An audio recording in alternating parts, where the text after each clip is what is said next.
people like me. You need people like me so you can point your f***ing fingers and say, that's the bad guy. That's the bad guy. That's the bad guy. That's the bad guy. That's the bad guy.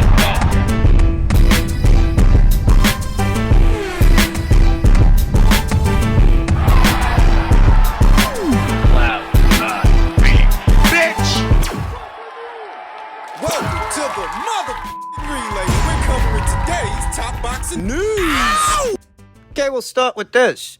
In my previous video, we talked about Ryan Garcia's assertion that a Gervonta Davis fight will happen. To that, per tweet from Michael Benson, Gervonta and Ryan have reportedly now agreed to the framework of a deal for a 136-pound catchweight fight targeted for January in Las Vegas. It's claimed that the U.S. broadcaster situation is still a significant obstacle needs to be resolved. Gervonta Davis himself reacted to the news by way of his social media, and his reaction was little more than a sad-faced emoji. Not exactly encouraging now, is it? Some very revealing tweets from Gervonta Davis also read, I need to take my talent elsewhere. Yeah, they're playing games. Who's playing games? Ryan Garcia, Golden Boy Promotions, Mayweather Promotions? Why would he need to take his talents elsewhere? Ahead of the Rolly Romero fight, Gervonta Davis himself indicated by way of his social media that would be the final fight of his existing contract with Mayweather Promotions. Post-fight, after the Romero fight, it looked a lot like they'd made amends, like Gervonta Davis would continue to do business with Mayweather Promotions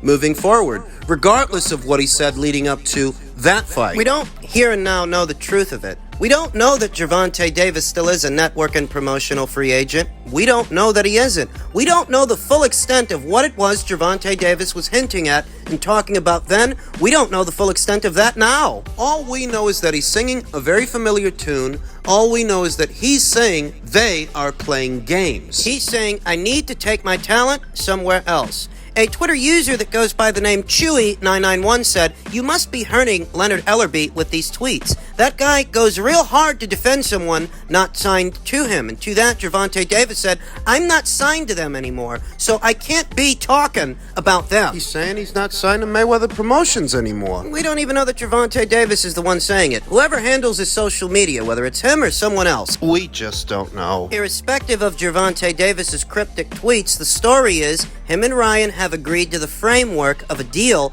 in order to have a fight in January. Initial rumors and rumblings hinted at a potential showdown before this year was out. Now it seems that those plans have been pushed back into the following year. While most of the key contractual issues have been resolved, who will broadcast the fight remains a significant obstacle. Mayweather Promotions, which represents Davis along with Al Heyman, has insisted that Showtime be the exclusive pay-per-view distributor in the United States, sources told Sports Illustrated. Showtime has aired Davis's last 11 fights. DAZN has a contract with Golden Boy, which promotes Garcia, and is unwilling to sign off unless the streaming service is involved in the U.S. broadcast. Representatives for Davis and Garcia have engaged in intense negotiations in recent weeks, with both sides motivated to strike a deal. There is a broad agreement on the financial terms, which includes significant guarantees for both fighters and agreed upon split of pay-per-view percentages.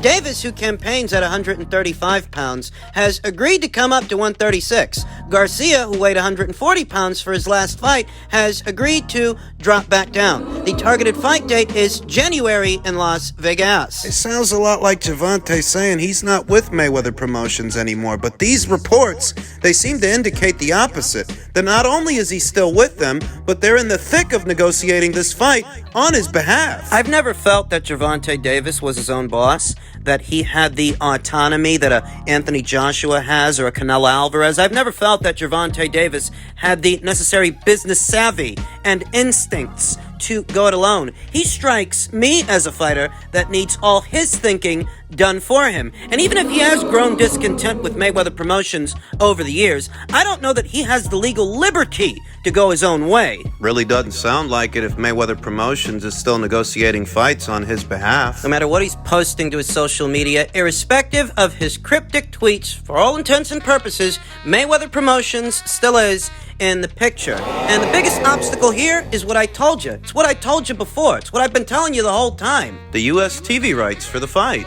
DAZN won't part with them so easily. One way to work things out would be if DAZN concedes the U.S. TV rights to the fight to Showtime here in America, and they distribute the fight everywhere else in the world, because they are a global streaming platform. Showtime isn't. Showtime is just a domestic premium cable network. They don't cater to a global audience. DAZN does. That's one way they could, in theory, work it out. The problem with that is that the bulk of interest for that fight is right here in the U.S. of A., right here in America. You give up the U.S. rights. You're giving up the core audience for this fight. That's what you'd be doing. Oscar De La Hoya is very much involved in this thing. He remains optimistic, and he says we are close to a deal. Where have I heard that before? Isn't that what Stefan Espinoza was saying not but a few weeks ago about Crawford versus Spence? And we see how all of that turned out. We see how all of that worked out. He was saying that in reference to this fight, too, expressing optimism that they would be able to get this thing over the line. Easier said than done. I'm not rooting against them, by the way. If they can get the deal done, if they can get this fight over the line, that's good news for boxing. It is. But like I said, it's easier said than done. It's hard to imagine that anybody's going to budge here. What? That Oscar De La Hoya is going to send Ryan Garcia over to Showtime to be part of a Mayweather promotion, and DAZN won't be involved? His network affiliate will be cut out of the deal? I don't know. Something like that could strain the relationship even further between Golden Boy Promotions and DAZN. Moreover, Golden Boy Promotions as a promotional outfit, they aren't everything here today that they used to be. Ryan Garcia is one of the few marketable fighters they have left. Would they part with him so easily just to get this fight done? Those are questions, by the way, not statements. How do they get the deal done and satisfy everybody's demands? Get everybody what they want out of this thing. It seems that the Ryan Garcia versus Gervonta Davis fight is now where the Terrence Crawford versus Errol Spence Jr. fight is. Delayed, pushed back until sometime next year, if it happens at all. And the proverbial takeaway from all of this is that irrespective of what Gervonta Davis is saying by way of his own social media, he still seems to be in bed with Mayweather Promotions because they're very much involved in these negotiations. If he weren't, he'd be able to cross over to DAZN and have this fight on his own terms. Get his own guarantee on his own and negotiate this thing independently without Showtime's involvement or Mayweather Promotions. Regardless of what Gervonta Davis is saying on social media, you can't have any stock in that. He's still with Mayweather. In men's welterweight news, unbeaten up-and-comer of Philadelphia, Jarron Boots Ennis, posted this via his social media, and it reads, "New fight date. One can only hope that Jarron Boots Ennis, who's fought a grand total of 4 minutes this entire year, one can only hope that his very next fight at least goes down this year. Inside of this year. What remains of it?" Jarron Boots Ennis is one of many fighters whose career is caught in the crossfire of the ongoing Spence versus Crawford negotiations. And the last we heard when it came to Jarron Ennis is that his team has petitioned the IBF to order a fight between him and Errol Spence Jr. Jarron Ennis, who's ranked at number 1 by way of the IBF, he took out Custio Clayton in impressive fashion, by the way. Unbeaten Olympian Custio Clayton. Errol Spence Jr. has been given more leeway than usual by way of the IBF, who are otherwise sticklers for their own rules. They are usually straight shooters, but when it comes to Errol Spence Jr., the fact that he's been allowed to hang on to the red belt for about 4 years, having not satisfied a mandatory for the IBF. Oh, I know he got in a car accident, and I know he sat out all of last year due to a retina injury. I know that his career was sidetracked in the last 4 years, more than once, but for a perspective on just how much leeway Errol Spence Jr. has been given by way of the IBF, Joe Cordina won the IBF featherweight title this year. He knocks out Ogawa. He's got a mandatory challenger in the queue. The problem? Joe's hand got injured. He had to undergo surgery. Was not able to satisfy his mandatory challenger, Rakhimov. And as a result of that, the IBF stripped him of the red belt. They stripped him of the IBF title he won earlier this year. Why didn't Joe Cordina get the professional courtesy that Errol Spence Jr. has been the beneficiary of for the last 4 years? He got injured. Not for that hand injury. He would have fought the guy. You didn't strip Errol of the red belt when he got injured more than once. You didn't strip him, but you stripped Joe right away. Needless to say that Errol Spence Jr. has gotten more leniency by way of the IBF than some other fighters, some other champions, and it's about time that somebody did something about it. Jarron Boots Ennis means to do something about it. He's pushing for his title shot. Jarron Boots Ennis, who's ranked as the #1 contender by way of the IBF. Jarron Boots Ennis, who says he's got a new fight date. Who he's gonna fight? Said it before, I'll say it here again. Ideally, he'd be fighting a former unified champion in Keith Thurman, because he's at that stage in his career where he needs to fight more solid fighters and familiar faces. Justify the air he has around him and the buzz he's created. He needs to facilitate it against a familiar face and a notoriable fighter. Unfortunately for Boots, nobody seems to be in any hurry to fight this guy. Now, by way of the IBF, the next highest ranked contender is Virgil Ortiz, ranked in at number 3. I hardly think Jarron Boots Ennis' next fight is going to be Virgil Ortiz when he's over there on the DAZN Golden Boy Promotions side of things. Ranked at number 4 is Ukrainian up-and-comer Karen Chukadzian. Is that how you say that? That's how I said it. Maybe Jarron Boots Ennis is going to fight that guy. Karen Chukadzian, ranked in at number 4. I hardly think he's going to end up fighting Conor Benn. Yeah, Conor Benn, he's got his own problems right now, and I'm sure you know what they are. Ranked behind Conroy is Keith Thurman. And like I said, ideally, for where Jarron Boots Ennis is right now in his career, that would be the ideal fight. But you just don't get the sense that Keith Thurman wants anything to do with this guy. And last I checked, Keith's last fight, the Mario Barrios fight, that was a WBC eliminator of some kind. You get the sense that Keith, he's going the WBC route. Yeah, he's ranked #1 with them. He's ranked #1 by way of the green belt, by way of the WBC. Can you believe that? This guy sits out for approximately 2 years after losing his belt to Manny Pacquiao. He comes back against the guy who got knocked out at 140 pounds, fights him at 147, and that's enough to get Keith a #1 spot by way of the WBC. You really can't make this stuff up. How the hell does beating Mario Barrios, who got knocked out at 140, how does beating him at 147 get you a top spot by way of the World Boxing Council? Look, in any event, I don't get the sense that Keith wants anything to do with Jarron Boots Ennis. Keith, who's ranked at number 6. Behind Keith is the Ukraine's own Ivan Golub at number 7. David Evanesian's down there at number 8, but we know he's spoken for. So here's how it breaks down. Regardless of who's opposite the ring, Jarron Boots Ennis in his next fight, in all likelihood, it will be billed as an IBF final eliminator. Karen Chukadzian and Ivan Golub, those two guys seem reasonable, seem feasible for Jarron Ennis' next fight. More so than all these other guys. There's a feeling that Jarron Boots Ennis will come up short of luck getting Errol Spence Jr. in the ring. Some people think Terrence Crawford won't fight him either, but the most that he can do is continue to get out there, continue to rack up highlight reel knockouts, and continue to build his brand, build his buzz, and establish himself as a force at this weight. That's the most that he can do when nobody, and I mean nobody, seems to be in a hurry to fight this guy. Most that he can do is get out there and keep busy with whoever's willing to fight him. And let's hope that his very next fight goes down before this year is up, because it would be an awful waste of a calendar year. If all he's done in the year of 2022 is fight for 4 minutes against Castillo Clayton. That would be an awful waste of time. It really would. I mean, the most realistic fight right now is Loma. It's the easiest fight to be made, but we just got to see. We'll see what's next, but the most realistic fight is Loma. How do you feel you'd fare against Loma? I know you say you'll back yourself to win, but if a fight was to be made, challenging yourself against somebody who is considered to be one of the best natural boxers in the sport.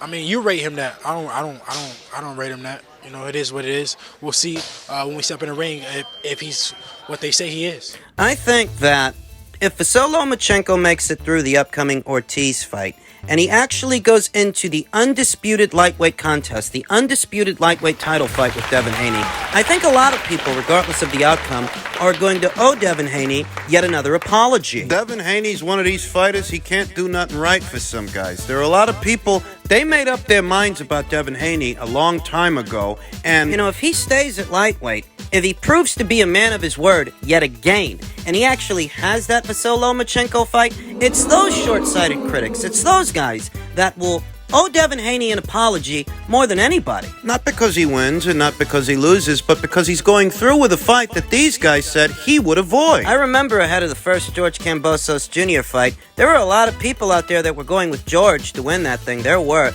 Those people have mysteriously disappeared. These were the people that were calling Devin Haney an email champion. As if it's Devin Haney's fault that Top Rank petitioned for franchise status. As if that's Devin Haney's fault in any way. These were the people that were calling him an email champion, calling him a bum, saying that George Kambosos would beat him. Devin Haney proved the naysayers wrong that time. He did it twice for good measure. And he proved them wrong again here and now. He went from being a quote-unquote email champion to this division's current reigning undisputed champion. Will he be a defending champion in the near future against Vasil Lomachenko if Loma makes it past Jermaine Ortiz? If Loma makes it past that Ortiz kid, that's a bona fide money fight for both Vasil Lomachenko and Devin Haney. Top-rank impresario, Hall of Fame promoter Bob Arum has made his sentiments crystal clear.